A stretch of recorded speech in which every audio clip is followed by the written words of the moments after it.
at the Community Action Partnership. We are recording today's webinar just to make sure folks are aware of that. And my early apologies in case I start coughing. I am recovering from a cold. Well, first of all, happy Community Action Month. We are so excited to be here, entering the mid part of May. It's been really exciting to see all the great stuff that's been going on around the network for Community Action Month. So I'm just going to move here to the next slide.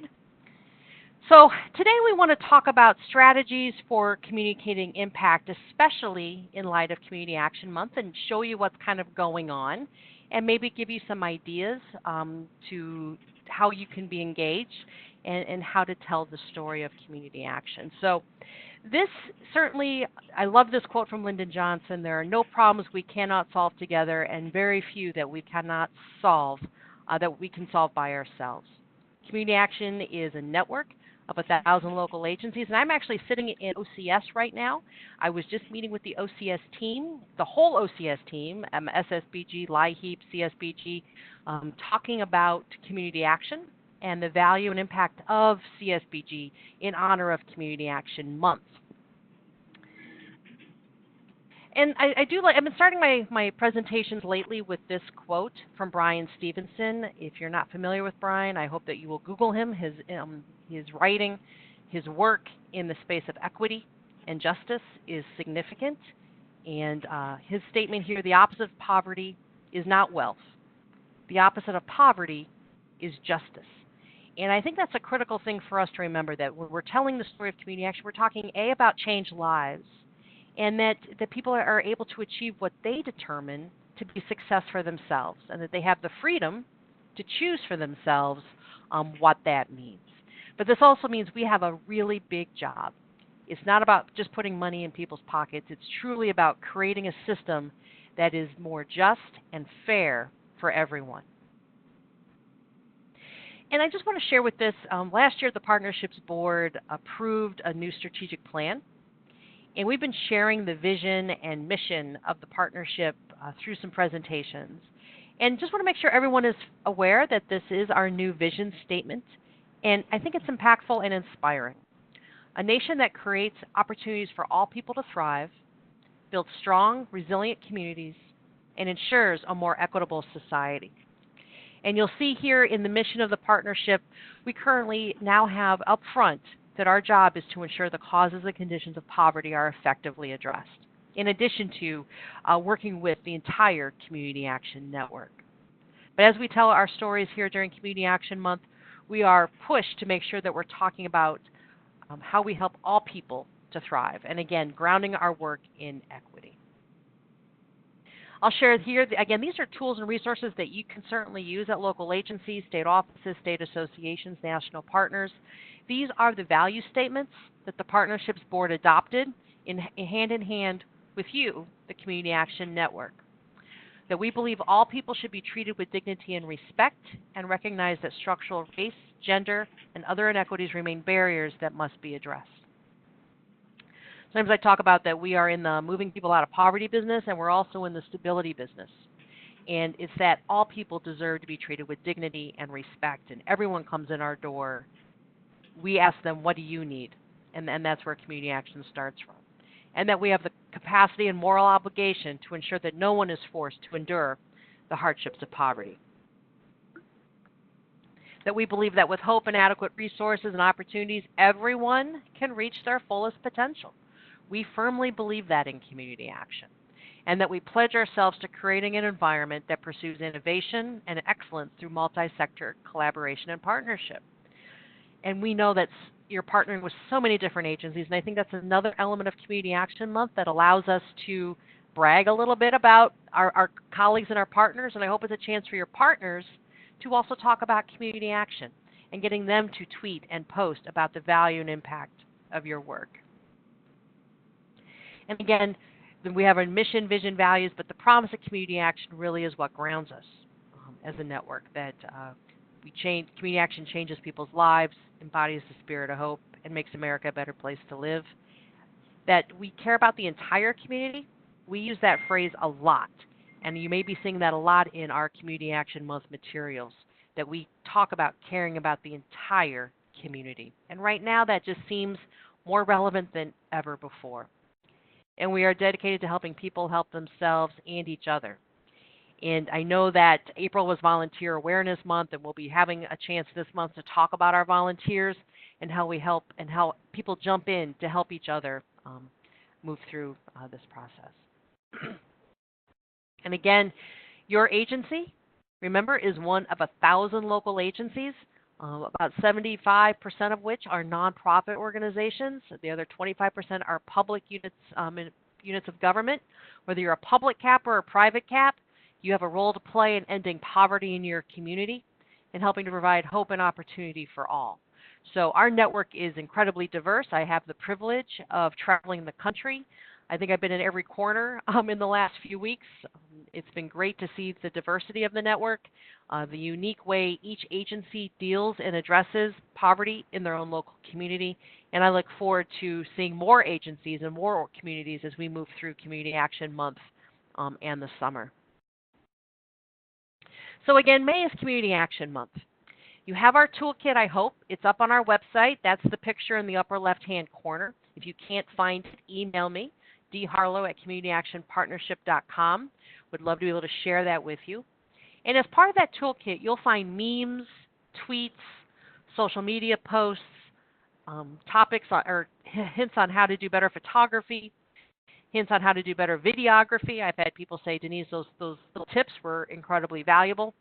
And you'll see here we have a number of memes that can help support individual days. We have Armed Forces Day. We have Mother's Day. Yesterday was National Teachers Day, and I saw a lot of people post that meme. You'll see the woman there with the blue sweater. A lot of agencies tweeted that, put in their own numbers and thanking the teachers that they have on staff, whether it's in their Head Start or Early Head Start program. It could be in their job training program. It could be in a variety of ways. CAP agencies have teaching on so many different levels. Today, I know we're talking about the impact on employment, and we're using the gentleman there that has the hard hat on. You'll see that quite a bit on social media. And I love the ones we have coming up for Mother's Day. First, we know that our agencies employ a lot of moms. We know that our customer base has a lot of moms included in it. And we also know that when you look at the numbers of people living in poverty, it's disproportionate. Single parents, single moms raising their kids on their own. Single fathers as well. If you're a woman raising a child on your own, the likelihood that you'll be in poverty is significantly higher. So Mother's Day is really a great time to honor and share information about the impact that your agency has. This is our calendar of events. I hope that you engaged on the first day. We have our Community Action Promise Day. We had a lot of agencies tweet out staff and volunteers reading the promise. Saw a lot of you on the web. It was great to see you. There's a lot of different ways. The partnership will be engaging on each one of these days as we go through the month, so you will not be alone. But we encourage you to use your creativity. Some of your staff might have more creative bents. I know I'm not the creative one on staff. We have other team members who have really great creative pieces in their portfolio, and they really come up with some really cool stuff to share. So again, today is Impact Wednesday. So we've been talking a lot about impact. Tomorrow's Throwback Thursday, which I can't wait to see what's going to be posted up online. I know many of you have been in community action a really long time, and so there's probably some really great old pictures to post of team members. We have Stat Saturday, Motivation Monday, Thankful Thursday. A lot of interesting times that you can really pinpoint to. Let's ramp up. Let's do something a week from now. We're going to really target Thankful Thursday. And you don't have to thank the national partners. I know it says it there, but it's just Thankful Thursday. Thanking your customers, thanking your volunteers, thanking your staff. And again, Friday the 17th, we're having a pizza party for our team. I hope that you do as well. I'm going to pause here, Liza. I know I've been talking a mile a minute. My apologies. So, Liza, I'm just going to pause to see if there are any questions or comments that have come in through the chat window or the Q&A window so far. At this time, there's no questions related to the content yet. Okay. So, and I wish I could unmute everybody, but that's not possible in the format we're using today. So if you have a question or a comment, please put it in the Q&A window or the chat window, and we'll make sure to pause periodically to reflect on that. So again, I think the calendar is a good one for us just to kind of have up, be thinking about, give it to your creative teams, see what they're able to come up with. But let's look to see what some people have come up with. We had Huggy Heart Day. And again, this is not a one and done. I think if you didn't participate in Huggy Heart Day, which was, what was it, last week on Thursday, the 2nd, was Huggy Heart Day. And there's still time to participate, but you'll see here several agencies who took the Huggy Heart that's in the toolkit. We had some agencies give it to their Head Start classrooms. You'll see there on the lower left-hand side just some adorable pictures of kids coloring. Excuse me. But you'll see, I think we had some more highly skilled colorers as well tackle this at some other organizations.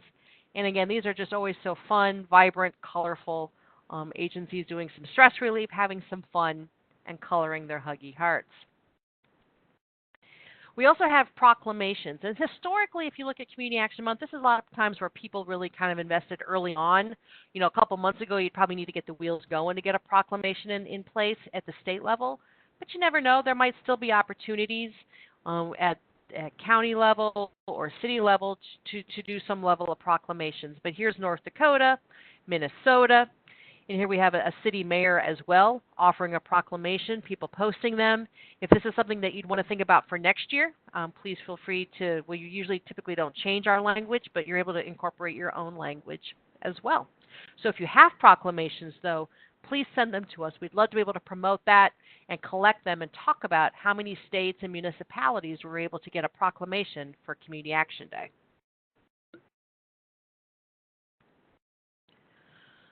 All right, so let's go to Fact Friday.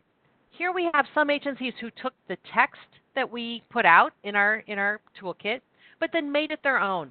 I highlight Baltimore City here. They are one of our public caps. They're a great public cap. I was just up in Baltimore area yesterday, and Lori Cunningham was at the Maryland conference. She's chair of their board as the public cap.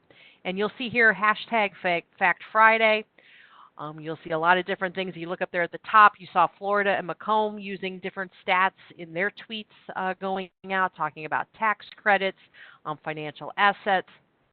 And then another agency using the facts from our recent impact report to tweet out in terms of the need and the reach of agencies focused on financial capability issues. So again, this is just showing you different agencies using the same sort of content, just doing it a little bit differently. Everyone kind of using their own creative strength. Here's another set, again, showing faces and being creative. We had National Nurses Day was earlier this week, and we know a number of agencies employ nurses, whether it's through Head Start, Early Head Start, through federally qualified health centers, other health clinics that you operate, mobile health vans, all sorts of different ways do CAP agencies use nurses. And we also know sometimes nurses come in for services as well. But there are some, I thought, unique things. I love that little Huggy Heart with the stethoscope around its ears, talking about Happy Nurses Day. You'll see there Greater Bergen talking about, here's a picture of their nurses up in Greater Bergen in New Jersey, talking about thanking them for their work, doing what they're doing every day. We also have, it's Older Americans Month as well, and we know many CAP agencies are their offices for aging. Many agencies are involved in Meals on Wheels or other home-delivered meal programs or congregate meal sites. Some agencies are doing home health care for seniors. Some are doing respite care for caregivers who are working with who are caring for seniors on a full-time basis. All sorts of different ways. And here you'll see two different agencies who took, I think that's Help New Mexico and Community Action of Northern Alabama, talking about Older Americans Month and blending that with Community Action Month, again, to talk about and ramp up what they're talking about community action. And I love, I think that's Arkansas Community Action Association down there on the lower left, that, again, the diverse faces and facets of community action, talking about that and sharing that as well. And again, showing the faces of people involved in community action. We have somebody doing weatherization. We have people holding up the Huggy Heart, I Heart Community Action, or talking about what community action means to them. So some really fun and creative ways that agencies are using it. Liza, I'm going to pause again because I know I've been talking a mile a minute. Any comments or questions come in the door? Still no questions yet, but okay. Everyone feel free to enter your questions into the chat. All right. Thanks. one of the funnest days of community action, although I do like color the Huggy Heart Day probably the best if I had to pick one, or maybe I can't pick one. It's too hard. But may the fourth be with you. You'll see here generated quite a bit of creativity. I found this kind of really fun. Northwest Indiana, in a galaxy not far away at all, neighborhoods across the nation and in your backyard, there are agencies working every day to assist individuals and families. Really kind of took the ball and ran with it. A lot of different ways to kind of use the tools in the toolkit for your own use. We do have a number of elements that you can use in the toolkit. We have the Huggy Heart Community Action. I put this slide up here because thank you, San Luis Obispo, California, Capslo, have helped us develop Huggy Hearts in a variety of colors. We are not strict in terms of how you use the logo or the branding or the Huggy Heart. You can make it your own. A lot of agencies tweak it or do different things with it during this month or even as part of their logo. So we have it available in any color. So I just really thought that that showed some unique elements to how we're using this resource.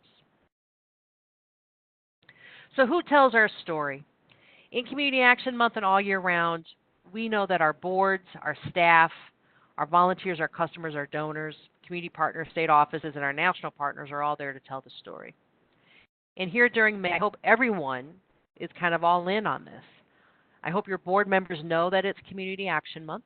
Now is a great window of opportunity to A, thank them for their service, and B, encourage them to talk, tweet, Facebook post if they're on social media, to engage, maybe take a picture at your board meeting, talk about the national infrastructure of community action. Staff, excuse me. Now is also a good time to remind them that they are one of 1,000 local agencies working to fight poverty. They are not doing this alone. Excuse my cough drop. That our volunteers are critical, our customers. We have seen a number of folks posting success stories with their families who come in the door. It'd be great to have personal testimonials provided, things like that. I don't want to leave off state offices again. I was here today with OCS talking with their entire team. There were probably 30, 40 people in the room. They asked really good questions about community action. We probed a little bit deeper on CSBG and the impact it has.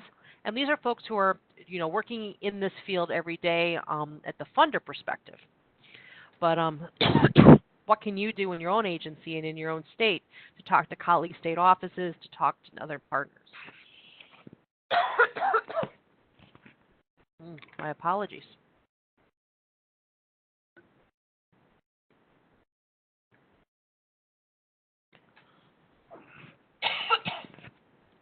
So how do we tell our story?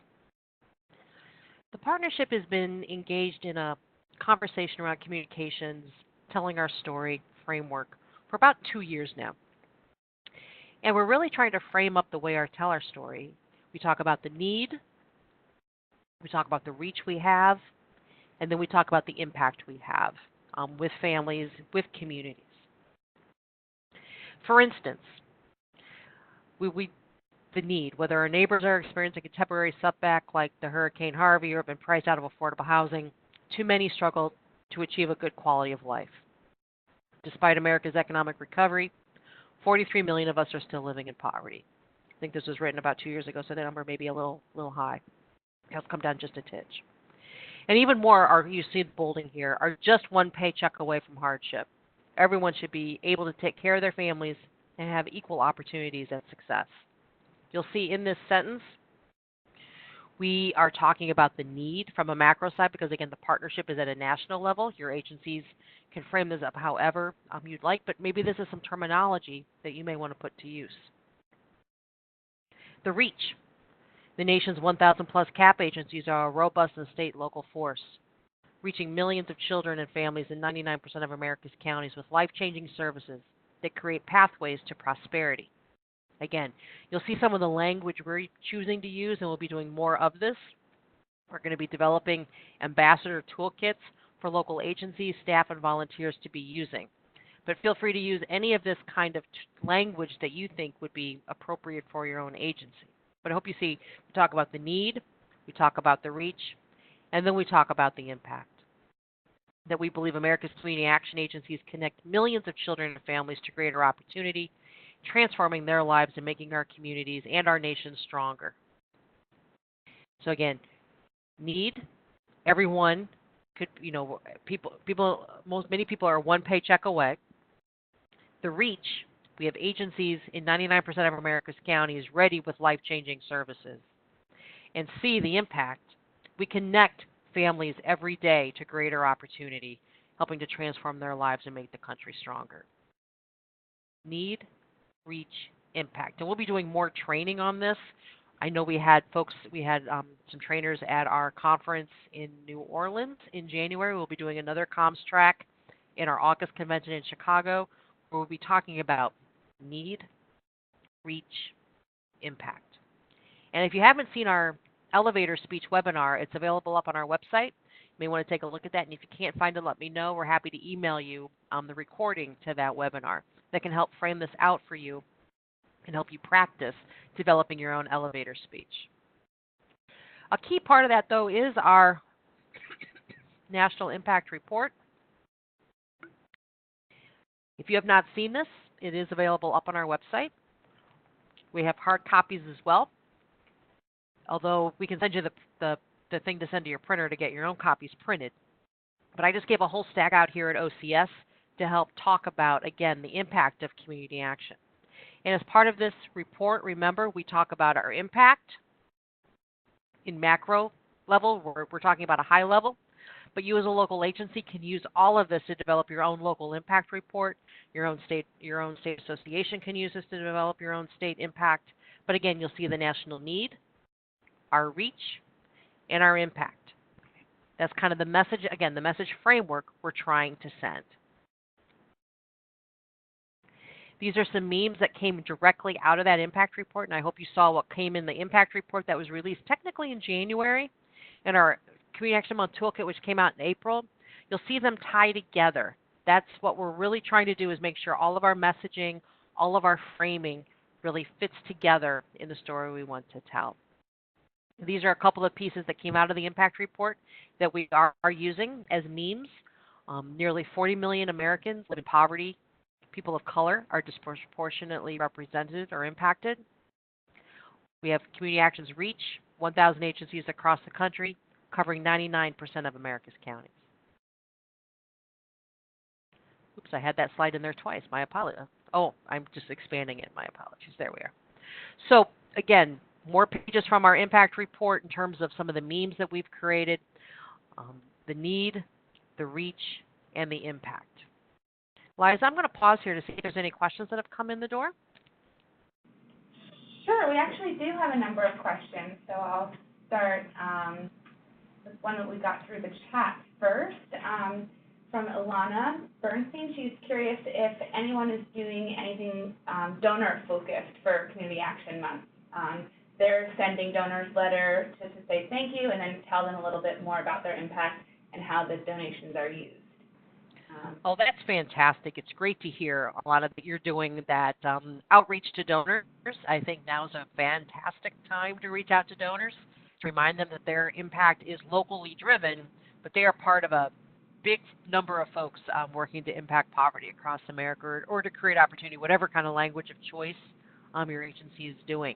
I've seen, thinking of volunteers, I have not seen so much specific around donors. I would love to see the piece that you sent out to your donors, and we could potentially include that in our toolkit around a way to thank donors during this period of time, or to develop some special tools around that. So please feel free to share that. That would be great. Thank you. Great. Then we also have a few questions just about accessing things, where just wondering where you can find the toolkit, and then also where people might be able to find some Huggy Hearts in different color variations.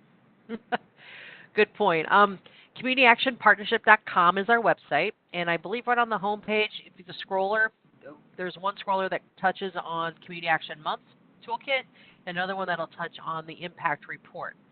And you can look under, I'd have to go to the website exactly to figure out where the drawdown is, but you should be able to get them right on the slide sorter, those big pictures that are going by. it should say click here for those pieces. And a good point about the Huggy Hearts and other colors. We have on our website, I forget exactly where it's at, but there's a communications tab, and then there's a branding page where we have a link to some tools and resources. And Liza, maybe we can send that out to everyone who registered for the webinar. Maybe we can follow up with, here's a link to the toolkit, here's a link to the impact report, here's a link to the webpage that has all those little tools, the Huggy Hearts, the elements of the impact report, that sort of thing. We'll try to get that out to you. Thank you. Yeah, absolutely. And I think somebody wanted to, we'll send this PowerPoint as well in that email too. So we do have a few other questions. We have one about how is it possible to do messaging around sorry, I'm just having trouble seeing here. So, doing messaging around how getting people above the poverty line is not enough. What sort of messaging is helpful to say that message? Right. And there's the debate, too. Do you use the word poverty? Do you not use the word poverty? Do you use the term self-sufficiency? Do you use the term economic security? I do tend to gravitate more toward the economic security end of things. I think sometimes economic security can take into account local cost of living. Making $30,000 in one community, well, and in most communities, $30,000 on a family of four is not going to be, it's not going to be what you need to live on. But even what's the median household income in America? What is it, about 50, between 50 and 60? Even that, we talk about 200% of the poverty line, which is get really wonky for folks to understand. But it's that economic security frame for me that makes the most sense. I see here also economic mobility is a great one. It's that continuum. And many of us, right? So early on in the career path or whatever, you're working towards something. And if you're trying to create onward momentum as you go through your life, helping families navigate setbacks.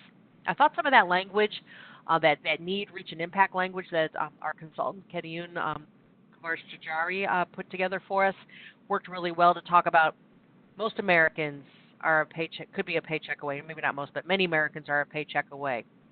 We know stats like, 40% of Americans couldn't make a $400 emergency payment today. They'd have to go into debt or have to borrow from someone else. We know the economic fragility of our country. So it is, you're right, not moving above the poverty line is not enough. It's that self-sufficiency. Even if you look at the self-sufficiency standard tool that's out there in a lot of communities, it'll tell you that you need 250 to 300% of the federal poverty line to be self-sufficient in many ways. So for me, economic security is the language that I like to use, even though I stumble over it sometimes, obviously. Eliza, did that get to the question, or did I wander off into the wilderness? I think so, and I think I appreciate the input also from the panel about other language from economic mobility. I think definitely spoke to the question. We also have a really good question from Jeff, just wondering if it might be possible to disaggregate the data that was compiled for the national report to the state level, or if that raw data is available also, just so that can be used to make state or local impact reports. Yeah, so can the national numbers be disaggregated to the state? We'd have to see how those data points were built, but in some ways, agencies and or state associations are probably going to even have better. We oftentimes have to go to the aggregate sources, but if there are specific state-level sources or bureau-level, you can certainly look at data at a state or county or zip code level on the Census Bureau side, but oftentimes there are others in your state who might actually have really good numbers that you could blend with your own internal information. So what's going on in Wisconsin might look different than what's going on in Mississippi or Missouri versus Maine. So where do you go to get that information from? Your local advocate, your state advocate groups, to your state association might have access to that. We're happy to provide whatever we have to you.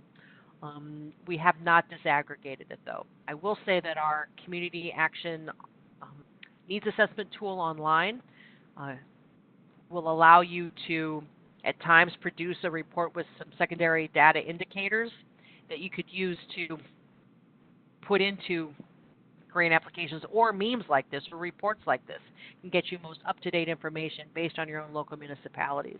Liza, I know it's not called the Needs Assessment Tool anymore. What is that called? I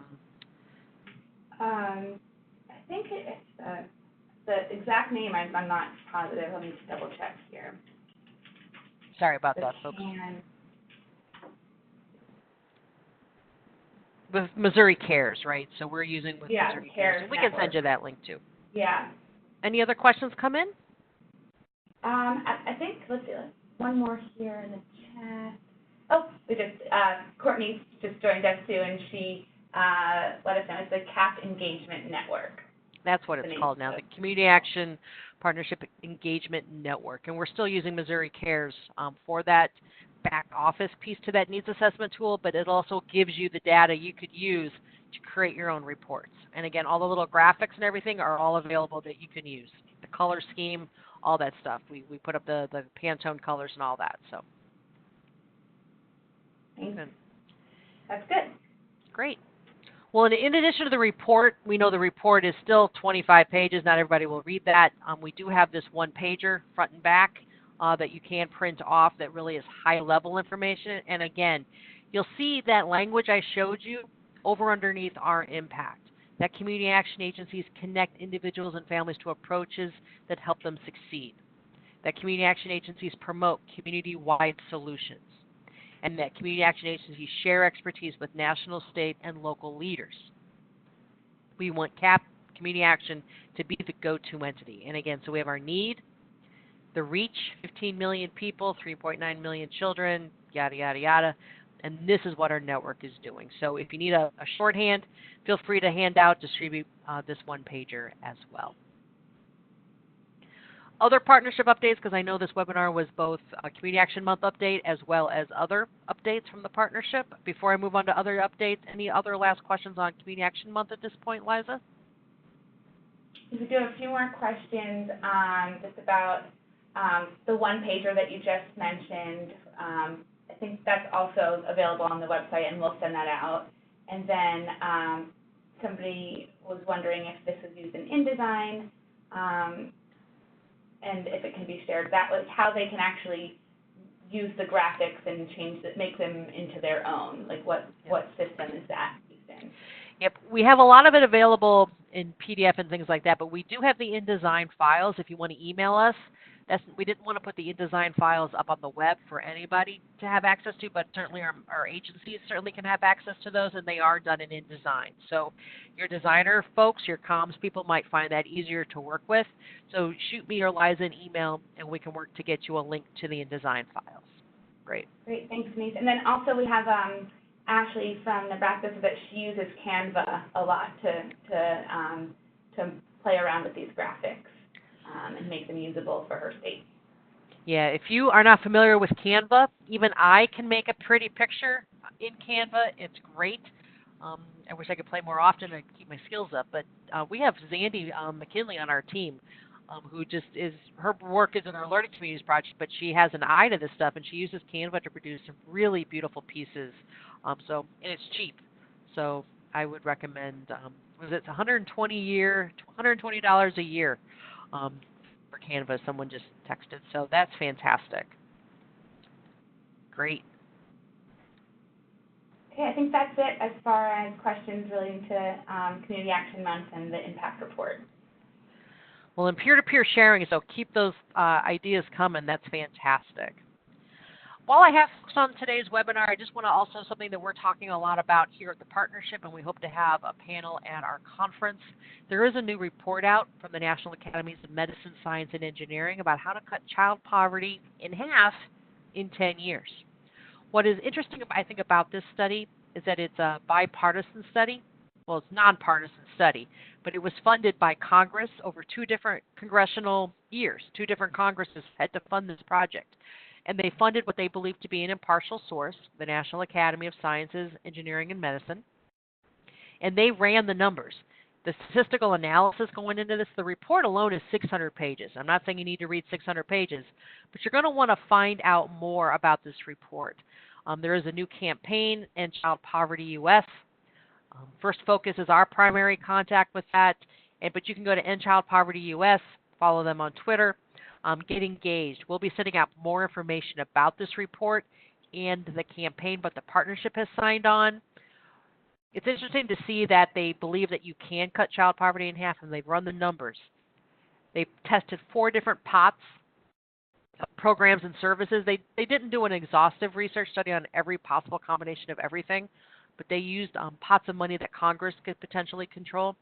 One of the big elements that moved the needle above 50% in 10 years was creating child allowances for families. And so I find that interesting, but there's an executive summary that we can try to get out. You can see here on the screen, End Child Poverty US. There's a number of memes and things like that. There'll be a larger campaign as we move forward in this. So just kind of tilling the soil with you a little bit. Excuse me. The other thing that I just want to touch base on, while I have you, is the U.S. Census. April 1 of 2020 is the launch of the upcoming census. And you're like, Denise, that is a long way away. I got a lot of other problems between now and then. I hear you. But now we need to lay the groundwork, so we're ready. We need to make sure that everyone gets counted. And community action has a role to play in making sure the hard-to-count communities are reached. Again, my apologies. And you hear Liza in the background. Liza is one of our key partners and on staff doing the census work, as is our new staff member, Lindsay Marsh. Lindsay's based out of Denver, but will be traveling around to State Association conferences and other events to talk about the U.S. Census. You'll see here we're one of a dozen plus national networks. I will say it's nice to see the partnership's logo amongst other national groups, seen as a hub, able to reach hard-to-count communities. So now is the time to kind of get your things in line to get staff familiar with the census. We're going to have train the trainer modules that you can bring to your local agency. We want all of your frontline staff to hear about the census, learn about the census, know what they can and can't do to help agents or to help individuals complete the census.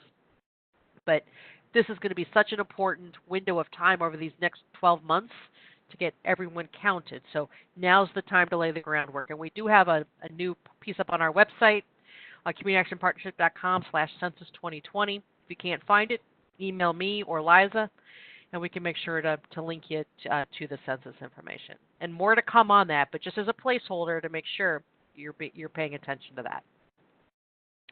Comments or questions before I move into our award season? Liza, anything else come in? I don't think there's anything else at the moment. Okay. A couple other things in terms of updates. Now is the time if you have some folks you want to have honored at the National Partnership Convention. Our convention will be in August in Chicago. We're expecting a good crowd. I hope that you will join us. Registration is open. I believe hotel registration is also open. Get your rooms early. The first award is the Sergeant Shriver Award. The Shriver Award is given to a customer success story. I would hope that many of you have customer success stories. I know at State Association conferences, there's oftentimes a customer or two who are given awards for pursuing their path toward economic security. We would love to have someone from your team recognized at the convention. We do give out one formal award. The award winner does get transportation paid to come to the conference and be part of our gala dinner on that Thursday night. So if you have a particular success story, please consider submitting it and nominating them to receive the award. The second award is the Jane Thomas Volunteer Award. Jane was a woman in Virginia, well known for her volunteer efforts. And if you have a particular volunteer, we'd love to see them be honored as well. Someone who is given to the organization time, talent, treasure, whatever you're going to define in that space. We'd love to be able to honor and reflect on that great giving back element of community action.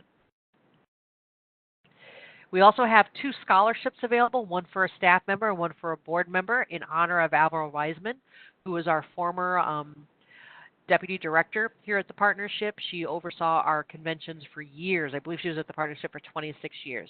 So again, we have one for a board member and one for a staff member. Again, the scholarships pay for everything, attendance, travel, registration, the whole nine. So I'd love to see a number of applicants for this as well.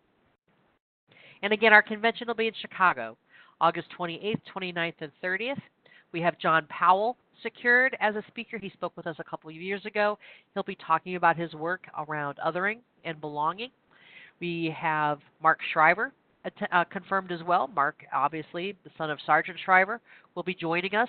And it's our 55th anniversary, so it's great to have the Shriver family continue to work with Community Action. We're hoping for a wide range of programs and workshops, as well as high-impact plenary sessions.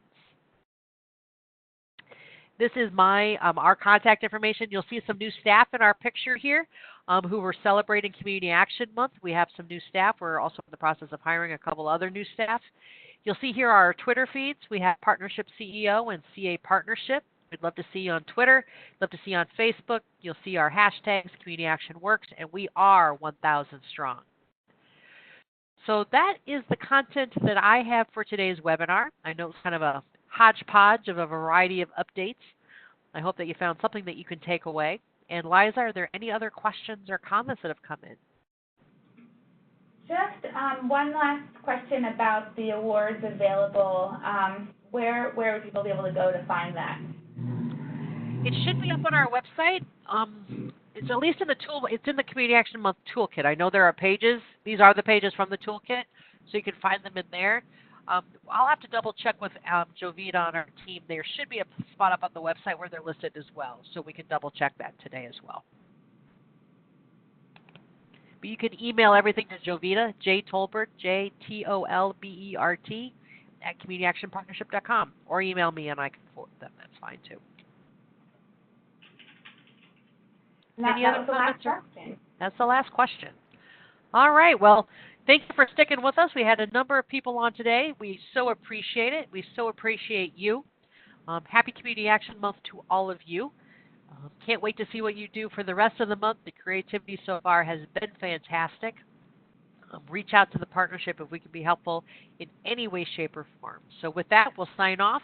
And just, again, happy Community Action Month, and thank you for everything that you do every day for families. Take care. Bye-bye. Thank you.